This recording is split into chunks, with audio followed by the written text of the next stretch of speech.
Good morning. Good to see you all. Are you going to puppet for me, Nathan? That's awesome. So, I know the answer to some of this, but I'm going to ask anyway. Who here wears glasses or contacts? I can see the glasses. Oh my goodness. So I'm the only blind one here, probably still. Bunch of glasses, bunch of contacts. What's it like when you don't have them? Anybody blind without them? A couple.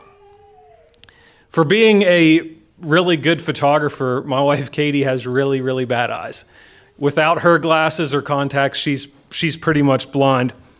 And it really freaks her out not to be able to see. So when we go to bed at night, if she takes her contacts out, she'll put her glasses right on the nightstand so that if she wakes up, it's just right there because it freaks her out. She said she's had nightmares of waking up and not having glasses and having to stumble around trying to see where she's going. It's scary not to be able to see because one way or another, she's always been able to see, whether it was just her eyes were still good or she had glasses or something that helped her. So she has thought about what it would be like to be blind. I've never really had to think about that. It's a scary thought to think about being blind because of how much we depend on our sight for just absolutely everything we do. It's something that we take for granted, being able to see, but we would miss it terribly if we couldn't. I don't think about being able to see, but I can promise you if I couldn't, I would think about that. I'm glad I never had to face this either, but can you imagine what it would be like to have been born blind? To never have seen? Would you miss your sight if you had never seen anything? I mean, you wouldn't have memories of pictures and things that you've seen in your brain. So would you miss your sight, or would it just feel like something's off? I'm not sure. I saw a video this week on Facebook, and it was babies getting glasses for the first time. You guys ever seen that? It's like the babies that really can't see, like Katie without glasses, but it's this big. And they'd put these, the babies don't like it because they're trying to get glasses on this little baby's head, and they get the glasses on, and the baby's first it's terrified, what is this? And then when they match up the voice of the mom with the picture of the mom, they get this just big goofy grin. It's worth looking up. Also, the same one is kids getting their ears turned on for the first time with either hearing aids or when they do the brain implant things. It's pretty awesome to see the first time that a human has a sense. They've never had that sense before, and all of a sudden the lights come on. I'm terrified, and then, oh wow, this is cool. I can't imagine what that would be like to get a sense for the first time, and the ability that it would give me to see my world in a whole new way or understand my world in a whole new way. So imagine trying to explain what something looks like to someone who has never seen. Those babies are kind of pre-verbal, but imagine somebody that's in their 40s and they've been born blind, they've never seen. And you're going to try to explain to them what something looks like. All the language, the adjectives, the descriptions that we use for how things look would be a completely foreign concept to somebody that's never seen. They would have no frame of reference for what you're telling them. What is bright? What is dark? What color is orange? Forget orange, what's even a color? None of that makes any sense if you've never seen. A blind person wouldn't have a reference for those words. It would be completely meaningless.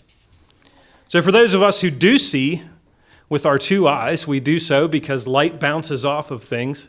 It goes into our eye and it hits our retina, and our retina has photoreceptors, and it turns it into a signal that goes in the optic nerve to our brain, and our brain recompiles all those signals into pictures that we understand, into images that we can see with depth and hue and value and all that stuff. For us to see that way, we need two things that work. We need light, and we need eyes that work. We can have eyes that work without light. That light's not going to bounce off anything we're not going to be able to see. There could be light. If our eyes don't work, the light might come in, but nothing's going to happen. So as you're probably aware, this is a church and not an elementary school science class. So we are going to pivot from physical light and physical eyes to spiritual light and spiritual eyes.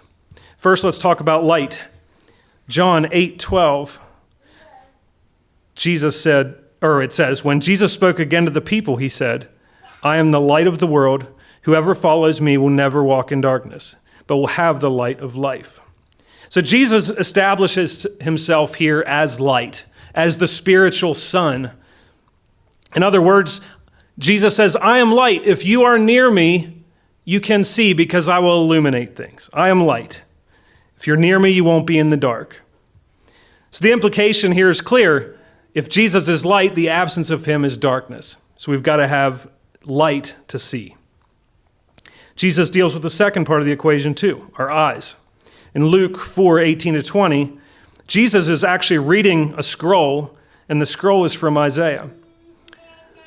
The Spirit of the Lord is on me because he has anointed me to proclaim good news to the poor. He has sent me to proclaim freedom for the prisoners and recovery of sight for the blind, to set the oppressed free, to proclaim the year of the Lord's favor. Then he rolled up the scroll, gave it back to the attendant, and sat down. The eyes of everyone in the synagogue were fastened on him. He began by saying to them, today, this scripture is fulfilled in your hearing.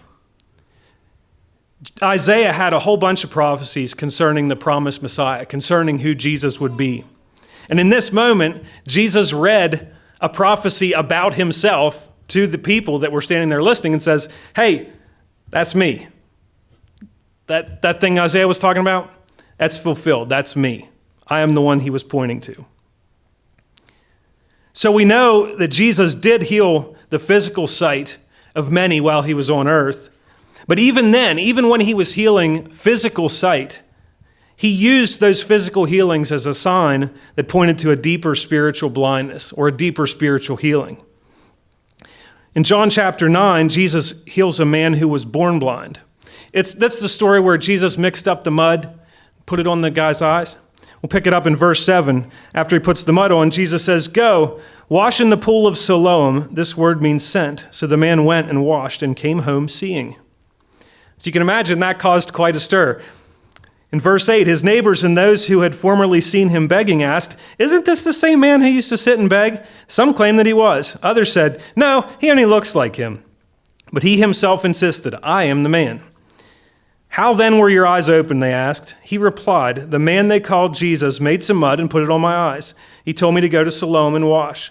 So I went and washed, and then I could see. The Pharisees weren't all sure about this, so they decided to do an investigation. And the first thing they were worried about was whether Jesus had broken the Sabbath by mixing up mud on the Sabbath. And then they weren't sure if this was a legit story or if it was something that Jesus just put together or this man had fabricated. So they called the man's family in and said, is this really your son? Was he really born blind? We're just not sure about all this. And they were kind of scared of the Pharisees, the parents were. So they were like, yeah, that's our son and he was born blind, but talk to him. He's old enough. He'll tell you. And so they brought the man back in a second time and said, tell us the truth. This man, Jesus, he's a sinner. And the man replied, whether he is a sinner or not, I don't know. One thing I do know, I was blind, but now I see. And the Pharisees weren't happy with that answer or any of the other answers that this guy gave, so they eventually threw him out. When they throw him out, it says in verse 35, Jesus heard that they had thrown him out, and when he found him, he said, do you believe in the Son of Man? Who is he, sir? The man asked. Tell me so that I may believe in him. Jesus said, you have now seen him. In fact, he is the one speaking with you. Then the man said, Lord, I believe, and he worshiped him. Jesus said, for judgment I have come into the world so that the blind will see, and those who see will become blind. Some Pharisees who were with him heard him say this and asked, what, are we blind too? Jesus said, if you were blind, you would not be guilty of sin, but now that you claim you can see, your guilt remains. So we can see right here in an example of Jesus healing physical sight that he pivots to the spiritual. I believed when the Pharisees asked, what, are we blind too? They knew that they could see with their physical eyes. They knew what they were asking. They knew what Jesus was getting at. Jesus says, I came so that the blind will see, and the ones who claim to see will become blind. When we meet Jesus, when we stand in his light, when we allow him to open our eyes, it's like those babies when the lights come on for the first time. I don't know about anyone else, but for me, it was like that, except it wasn't all necessarily good. It was great for me as I stood in Jesus' light, as I let him open my eyes. It was great to see him more clearly. It was great to see all the hope and all the joy and all the peace that he can bring. The stuff that we talked about last week, that was all good. But that light shines on everything. And there's a lot of things in Adam that weren't too pretty to look at. I saw Jesus more clearly, and that was good. But I also got a good look at my sin, and that was not. Ephesians 5:8-10 says, "For you were once darkness, but now you are light in the Lord. Live as children of light, for the fruit of the light consists in all goodness, righteousness, and truth. And find out what pleases the Lord." So if you take out the parenthetical there, live as children of light and find out what pleases the Lord. That's the command. As I get closer to Jesus, more light shines on the places that were dark in my life. Things that I used to say, things that I used to do, attitudes that I used to have and not even think about, all of a sudden start to bother me, start to convict me, start to make me feel ugly. Like, probably can't do that anymore. Probably can't get away with that anymore. I'd like to say that since I've met Jesus, I've been continuously moving in that right direction of more and more and more light being shown in my life and Adam doing better and better and better with his decisions. But it hasn't always been that way. Sometimes I'll take a step a little bit back into the shadows. Sometimes I'll close my eyes. I don't want to hear, don't want to see. I don't want to be confronted with it. In the light of the Lord, we can see more clearly the things in our lives that are ugly. The verse we read in Ephesians encourages us to live in the light and to use the light to find out what pleases the Lord. I think that's a cool verse. It took me a while to get through all that, but it's a simple message. It's not very complicated to understand, but it is at least for me, it's a very difficult one to put into practice. Having a new sense, a new way to see is great in so many ways. With Christ's light, we can have hope and we can have peace and we can have so many good things. But we can't sit in that light and see how good Christ is without also seeing how bad, how dirty we are. The light illuminates all. It shows us his goodness, and his goodness shows us how we're not, how we come up short. I remember when I was learning to read, I was, probably 4 or 5 when I first started to learn to read. And we were driving to the beach. I think we were going on vacation. Grandma, I was actually in your car, maybe with you and Grandpa when this hit me. But we're driving down the road, and I realized I couldn't not read the road signs. Like, I had a new sense. I had a new ability, and I couldn't turn it off. And I started, it irritated me because it's taxing, right? Like, you have to read it when you see it. And I remember I was getting upset about it. I don't know if it was Grandma or it was probably Grandma because she's more in tune with our emotions. She said, "Adam, what's wrong?" "I can't stop reading." And I just had this oh no, I can't turn it off moment. I don't think that's any different than this. When Christ shines his light in our lives, we can't not see anymore. We can't ignore it anymore. We can't claim ignorance. When I drove down the road as a 3-year-old, the road signs didn't mean anything to me, and that was okay. I couldn't read. It was something I needed to get to, but at that point, there was no reason for me to read those signs. Didn't know how. Now, at 4 or 5 years old, I can't not read them because it's plain to me now. And that's how Jesus' light shines in our life. He's come to be the light and to give us sight. We can step into the light and we can see and we can use it to find out what pleases God. Or we can choose to close our eyes. We can choose to step back into the shadows. We can turn a blind eye, literally, toward what he would show us. So this morning and this week, I hope you'll take steps closer to the light, live in the light, and use the light to find out what pleases God. The last thing I'd like to touch on, it goes back to one of the first things I talked about, which was trying to explain to a blind person what something looks like. If I know that person is blind, and I'm trying to explain sight or what something looks like, it's going to be difficult. But I'm going to understand that it's difficult, and I'm going to try to talk in ways that they would make sense to somebody that had never seen. But what if I don't know that they're blind? What if I talk to them like they should be able to see and explain to them what something looks like?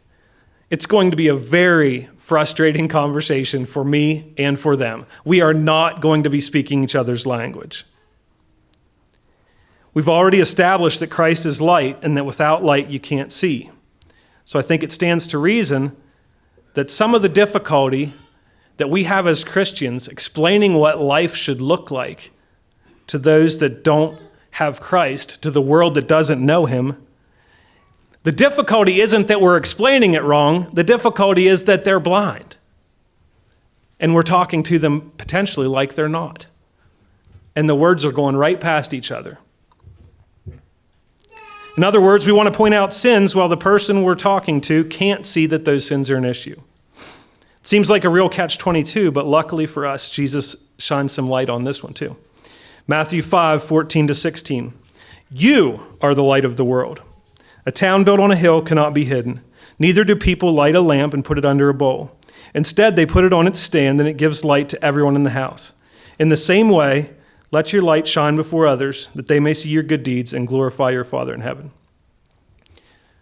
There's a whole sermon there, but I'm going to stop because Maria's been working on a sermon that I'm really excited about. And if she goes the way that she was headed last week, she's going to make more sense of this, I think, and show us what it means to be the light and to live in the light. She's going to be with us in 2 weeks, so I encourage you all to come back out for that. It should be a good day. I'm going to stop right there. Let's pray.